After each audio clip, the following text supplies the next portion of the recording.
Well, you know who wants money? Star Trek. Oh. Star Trek. Well, what they really want is an audience because they are fast losing it. And something interesting happened. Rod Roddenberry, who is the son of Gene Roddenberry, and I have to, full disclosure, I know Rod Roddenberry. I have hung out with him. I've seen him at conventions. I've been to his office. You know what? He's a very common sense person who is the shepherd of his father's franchise. He doesn't make the TV shows or the movies, but he has the franchise, which he's able to, use it to make products. And he's kind of the shepherd of some of the merch. Mm-hmm. He curates the legacy, basically. Yeah. And he's also been, I believe, a very good ambassador of his father's brand of goodwill. But he had some things to say. And I believe you have the article here. Son of Star Trek creator is convinced Paramount's new owners will actually make the franchise better. Does that mean that he didn't like the direction they were going? This is from the Direct. Alan, tell me what's in this story. Yes. Well, following the merger that created Paramount Skydance Corporation, producers say they feel hopeful about the franchise's direction.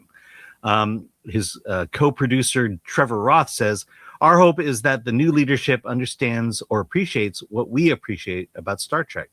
Rod Roddenberry believes the change can improve things. "I do think with the new regime, things will get better." The creative team hopes executives see the franchise as more than entertainment. Roth says it can go beyond entertaining and talk about important issues and allow for the intelligence of the audience to be recognized. Roddenberry emphasized the importance of the franchise themes. Star Trek has a very important message and story to tell. It really needs to be highlighted. New CEO David Ellison has already identified Star Trek as one of the company's most important properties. This signals strong continued investment in the brand. The new series Starfleet Academy has helped reaffirm the franchise's focus on connecting with audiences emotionally. Roth says, We continue to make sure that we're bringing humanity to the shows and that we're speaking on a human level to audiences. Star Trek Strange New World received 4 nominations at the Saturn Award, and Roddenberry says sci-fi never gets what it deserves. It allows people to come up with creative ideas about the future. I don't know. Sounds like he was, it could get better, but he was on board with what had. Well, look, he's a business person. I think the criticism is very light, in my opinion, but it's criticism. And I do think he's, of course, hopeful. And if anything, Star Trek needs hope. In a related story, let's check this out. It is the season finale trailer for Starfleet Academy. Oh. Let me cue it up for you. Yes. I want you to see this, Alan. Yeah, full screen. Let's go, full screen. Okay, here we go. Let's watch. Oh, my God. Only one more episode. It's over. What a great first frame. It's over. Here we go. Just lost our shields. Incoming transports. Yeah. Come on. It was always going to be me in this chair. This is Newsbraka. Today, we are putting the Federation on trial. Justice will be served. Piping hot. As far as final exams go, this one is a doozy. This is how it ends. Paul Giamatti is wasted in this show. He really is. Not if he wins in the end.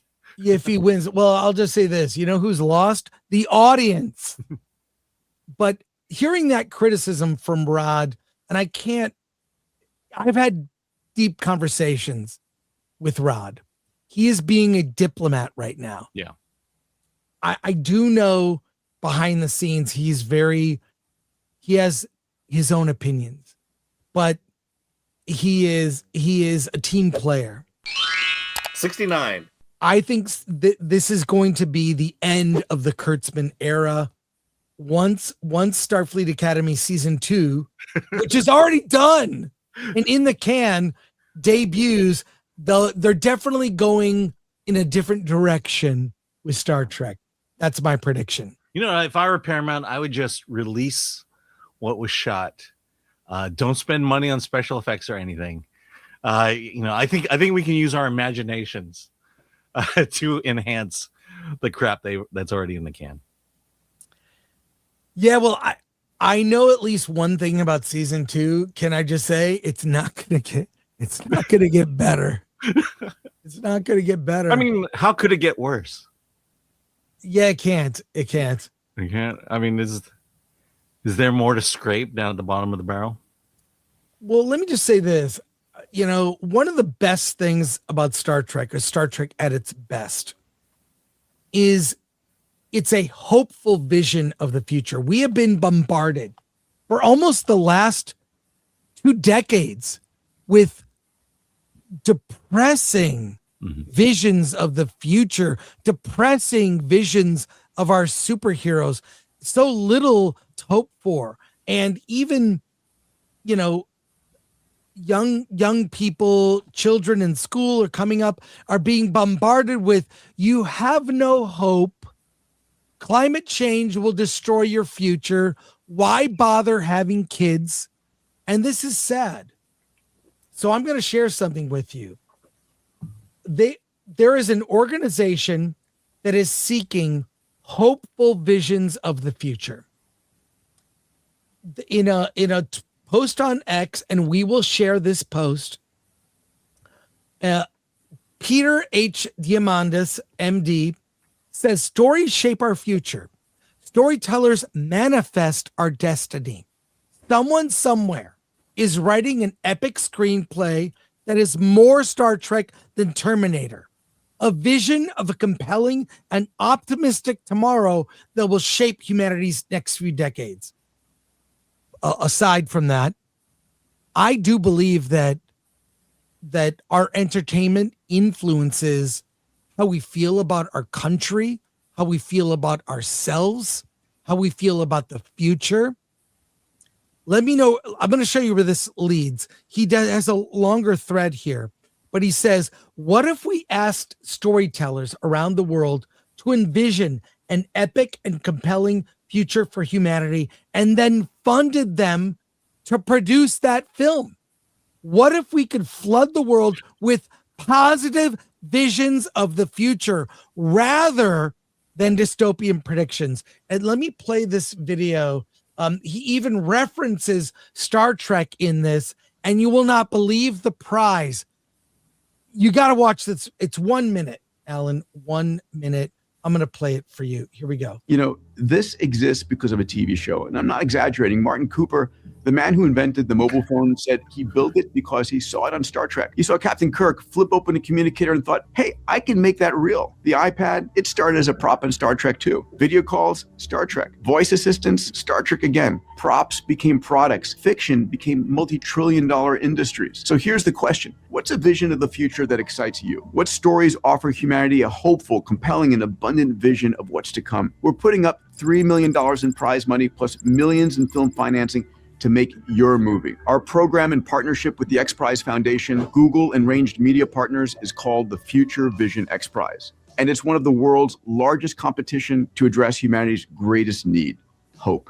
Create a trailer or short film, 3 minutes or less. Show us and the world your vision of the future. That vision could become the next blueprint for all of humanity. Find out more and register at futurevisionxprize.com. You know, this exists because of a TV show. And I'm not exaggerating. Martin Cooper. Futurevisionxprize.com. He answers more in this. The Future Vision X Prize is a global competition with 3.5 plus million in prize funding, challenging creators anywhere on the world to imagine hopeful, technology forward futures worth building towards. Not warnings, blueprints. Futures that inspire us to go boldly.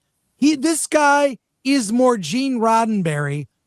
He's got more Gene Roddenberry in his thumbnail than Alex Kurtzman has in his whole body. He goes on to say, humanity needs hope. it's time to lean into our greatest superpower, imagination. Future XPRIZE is an opportunity to explore that what if of possibility, offering a launch pad for positive visions of tomorrow, new perspectives. While some fear an uncertain future they don't understand, we aim to offer them clarity on what might be. The XPRIZE is a global invitation for storytellers to light the way toward a future worth building. Then he goes on how it works. 3-minute trailer or short film. You can use any tool, live action, animation, AI, mixed media. And there's more detail. We will put the link in the description, but how cool is this? This is amazing. What do you think of this, Alan? Yeah, well, first I see Gary's in the chat. Hey, pull that back up for a second. Oh, sure. Yeah. But I said Gary's in the chat. Look, Gary, the guy's a real doctor. The guy's an actual doctor. And hey, Gary, thanks for joining the show here. But I wanted to connect these stories with the new finale trailer, with what Rod Roddenberry was saying and this doctor saying, and look, $3 million for a movie that's not that much money. That's the prize. That's not the prize budget of the movie. But my God, I feel bad for young people now. When you look at birth rates going down, young people could not afford homes. Like there's a why even bother to try attitude. That was not my experience growing up. We were all hopeful when we watched these shows. I think they influenced how we see the world. We can solve problems. And this guy, one guy, wants to change the attitude. I'm all for it. I hope I'm doing this video as a way to spread the word. And if you saw this video and you win the prize, my PayPal is no. Just let us know if I want the word spread. I want somebody to win this prize, and I want the message of what this competition has to say, like, to get out there. I think people are done with dystopia. And go ahead, Alan. I'd like to hear your thoughts. Yeah. I mean, as a Christian, I kind of grew up in the early revival back in the late 70s, early 80s. In fact, I was a part of that revival. And it just felt like it feels like we're long overdue for that. And, there's been this concerted effort, some might say a dark effort, to keep us hopeless, keep us feeling hopeless. And sometimes you fall into it. Sometimes you don't want to watch a movie that's too goody two shoes.